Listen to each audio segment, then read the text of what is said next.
Welcome back to the Bible Reading Project. It is Monday. Thank you for hanging out with me all week long. We're going to open up the hornet's nest and stick our hand right in the middle of it, the topic of abortion all week long. Hang out with me. I will do my best to look at it from two perspectives only, spiritual and mental and emotional, so the emotional side of it. But I call it the hornet's nest because it is the dividing line. It stirs up anger, all kind of hatred and vitreous emotions. Look on the news and watch what happens the moment you touch Roe v. Wade. The anger, the fighting, the bickering back and forth. It's in every realm. It touches every single realm. It touches the political realm. You will watch it play out this November. It's the dividing line between Republicans and Democrats. It'll definitely be a hot topic in the debates as we go into midterm elections, but it's also emotional. I cannot explain how many conversations I've had over my 33 years of helping people of the emotional trauma that women who come to me to seek help and peace, that abortion has affected them emotionally and caused, whether it's grief, sadness, undue sorrows, regret, guilt. So it does impact emotionally. It's also physical. If you've ever watched an abortion or seen one performed, to see arms and legs and heads and intestines and feet on a tray with blood everywhere, it is a very physical thing. So it touches the physical realm. It is spiritual. It touches the spiritual realm, especially if you're a Christian. It enters into that realm. So it's political, it's spiritual, it's emotional, it's physical. It touches it all. So that's why I call it the hornet's nest. It divides families. But I'm not going to speak to all of that, the societal side of how much can it affect a neighborhood, a society, abortion, some 60 plus, almost 70 million abortions in our country. Does that affect society? So what I want to talk about is the spiritual side of it from a Christian perspective, and here's why it's still a hornet's nest, because even Christians are divided on it. Today in the Atlanta Journal-Constitution, the newspaper in Atlanta, Raphael Warnock, pastor I think at New Ebenezer Baptist, and he's a state senator for the state of Georgia, he came out that he didn't come out, but he made a comment, and then it was in his in the article that I read, that he's pro-abortion. So he's pro-choice. Women have a right. Women have a right to their own uterus. We don't need to be commenting on it. And I go to the other side, that I'm pro-life. And so, but we're both claiming Christians. He claims to be a Christian and he's a pastor. I claim to be one and I'm a pastor. But we come to the table and we come and sit on both sides of the table. Hopefully, he's got his reasons why and I have my reasons why. But I don't think we can pretend that it does not impact the church. And that's what I want to talk about, is to Christians. I don't perceive that anybody who probably doesn't know Jesus is going to follow me anyway. So I want to talk about that. And I'll give you my opinions throughout the week. You take what you want to believe and believe it. If you don't believe it, it's fine by me. I'll just throw what I believe, because I think it is a weak human, no matter what level of playing field you're on. It is a weak human who believes something but can't defend it. So if we're a Christian that says, "Oh, I believe in pro-life," but you can't defend it, that becomes a very weak argument. The same is for pro-choice. My body, my choice. But if you can't defend that, it becomes a weak argument in debate. It might not be weak in your feelings and weak for you emotionally, and you might not get charged up about the phrase "my body, my choice" or pro-life or whatever. I'm not saying it doesn't charge us up emotionally, but an emotional charge doesn't necessarily make for a great debate. It can miss logic and get more into just feelings and what we think and what we reason from a physical feeling, emotional side. So I'll do my best to help you out. Now here's what Pastor Warnock, Senator Warnock, said in his piece in short. So I'll give you the shorts. I totally disagree with it, but I'll give you my side too in case you read the newspaper. He said that one of the reasons of pro-choice and pro-life being so antagonistic is he believes that a lot of pro-lifers, especially Christians, are hypocritical. That it is a hypocritical argument in the sense of that the conservative viewpoint that it's life in the womb and we're pro-life and we fight for that. We hold signs up. We scream and holler, for the baby. It's a baby. It's alive. It's not just a mother. It's a life inside of a life. That it's very hypocritical that we fight for the baby, but once the baby's born, we don't do anything else. We don't help. And then he kind of lists a litany of problems in our society. The education system, the family system, the prison system, the foster system, adoption. So I think he does have a good thought there that our systems are broken. Our foster care system is in dire need. Adoptions, there's plenty of people that would adopt, but the red tape in America and the cost is so astronomical, it's almost impossible for middle income, low income, middle to adopt. Foster care is in dire need. Our prison systems are over flooded with people. Homelessness is a problem. So I give you that. But that becomes a weak argument when we say because of all these things that we've neglected as Christians, or as society that we need to focus on and put money into, it therefore justifies abortion. I think that is the most weak argument ever. That would be no different than saying, well, I slept with a hooker, but I didn't rape her. So, well, which one do you want to pick? The rape of, oh, that's terrible, don't do that. The hooker, oh, you shouldn't have got caught. But if you really look at it, it can carry the same debate as, well, just because society is so bad, does that necessarily make abortion so right and so good? And so I don't know. And then I don't agree that we're not doing anything about it. There's a lot of Christian organizations. There's a lot of nonprofits that are doing something about homelessness, that are doing something about the jails, the prison systems, that are doing something about the family issues, the foster care and the adoption issues. So to act like nobody's doing anything, I think that's not a fair fight either, and thus justify, well, let's go for abortion. So that's out there, and I know it's even divided people in my own church. There are people who believe abortion's okay, and then I'm totally on the other side of the coin. So I don't want to act like I don't believe that we're loaded with Christians who believe it. I just want to know if we've ever thought and debated it. That's what I want to do. Give me about another 8 minutes to start this out. I'm going to do what I always do.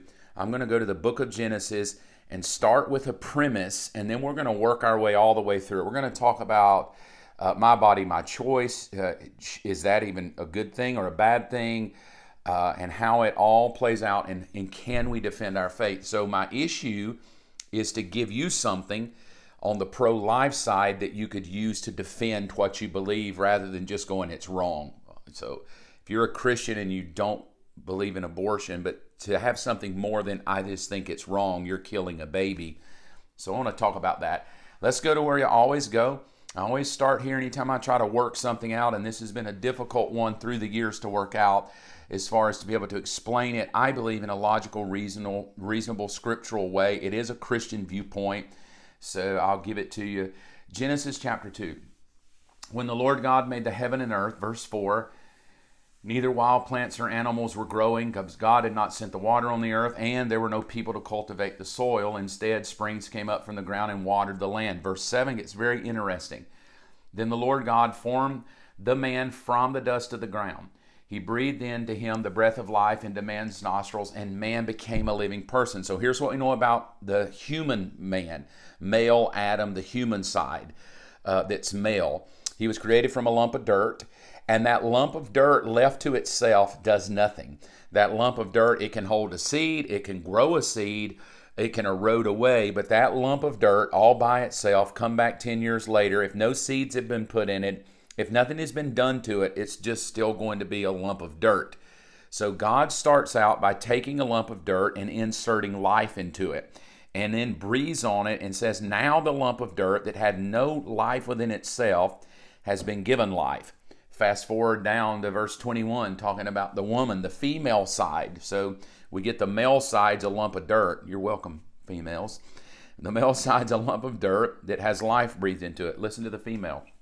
So God, verse 21, caused the man to fall in a deep sleep, and while he slept, took out of the man a rib and closed up the opening. And God made a woman from the rib. So here's what we know. God takes out a bone from Adam. Left to itself, that bone produces nothing. Just like the dirt, the bone produces nothing. Bury a bone in the dirt, neither the dirt nor the bone will produce anything. They're both dead within themselves. Meaning if I put a rib bone in the dirt, I'm not going to come back later and suddenly there's a dinosaur that grew out of it. A bone is a bone. We can date when the bone was there. We can date how long it's been in the dirt through scientific measures and principles. But both the dirt and the bone, though they play on each other, neither will produce anything. That's the key. Neither produces anything except that God does something supernatural. So the dirt breathed on it, it became alive. The rib, God worked it and fashioned it, and it became alive. So we start with this, that life, from a Christian perspective, begins when God does something with it. All right, so from his own perspective, life begins at the moment God does something. And the moment God does something, here's an interesting thing, life begins to germinate out of it. So that he says to Adam and Eve, and this is what he says to them, he says, now here's what I want you to do. I want you to multiply and replenish the earth. In other words, once I gave Adam life from the dirt and I gave the bone life, both the dirt that has life and the bone that have life are to come together. And once they come together, dirt that has life, bone that has life produces life. So that's the God principle. Before there was a scientist that said, wait a minute, this is pretty cool. That's how God established it. Now here's what we know from science and the Bible, is that male life, Adam, from dirt, that female life, Eve, from a rib, come together and they produce life. That we call them kids. But because they rebelled, here's something interesting, is that God says the moment you don't do life with my wisdom, you die. So now not only is God the instigator of life, this is really interesting, he becomes the, how shall we put it, the true north for death, the sand in the bottle, the hourglass. He puts a time frame on it. So now God tells us that all of life has a time. The moment you rebel, you die. So not only does God start life, God puts a time stamp on it. So take God out of it right now. Let's just remove God from humanity. Every human on this planet has been time stamped for life. They'll live to be 20, they'll live to be 80, they'll live to be 100. If they get up to near 100, we're like, oh man, they've had a good life. If they die young, we're like, oh man, they got ripped off in life. How tragic.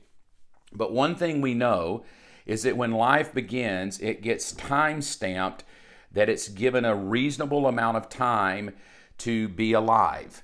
And now we can shortchange it, we can kill it, we can abuse it, we can murder it, we can have tragedy, we can live like an idiot and a fool and die before our time stamp is up, and we call that death. However death comes. So that system was established by God. I'm going to give you life, but as long as you do it my way, the time stamp of death is out here. Well, they didn't.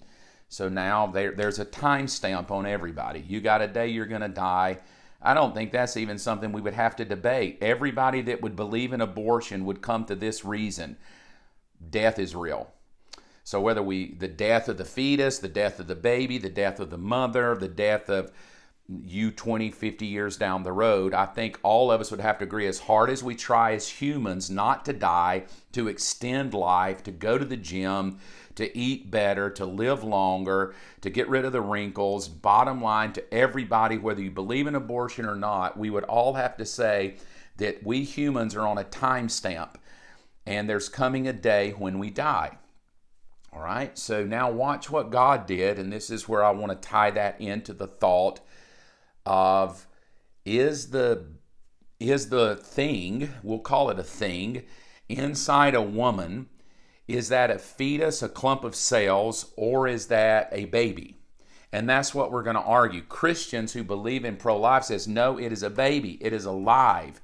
Medical science says, well, there's a certain time it becomes alive, and you can abort up to that time. People who don't even believe in any of that say it's not alive, it's a clump of cells, It is only alive the moment it's born and comes out in the world and takes its first breath. It's alive. And now they're even debating how long after that point you can take that child's life. So here's my take on, is the thing inside a woman's womb that happens to turn into a baby that it will be born, when does life happen, and is it a human? Is it a real being, or is it a clump of cells? So I'm going to attempt to answer that tomorrow. Why? Because I need more time. So here's the thought that we're going to start with, that God starts life and he timestamps life. And that timestamp is called death. What we're going to talk about tomorrow, is there a timestamp on something happening in the womb of a woman? When does life begin?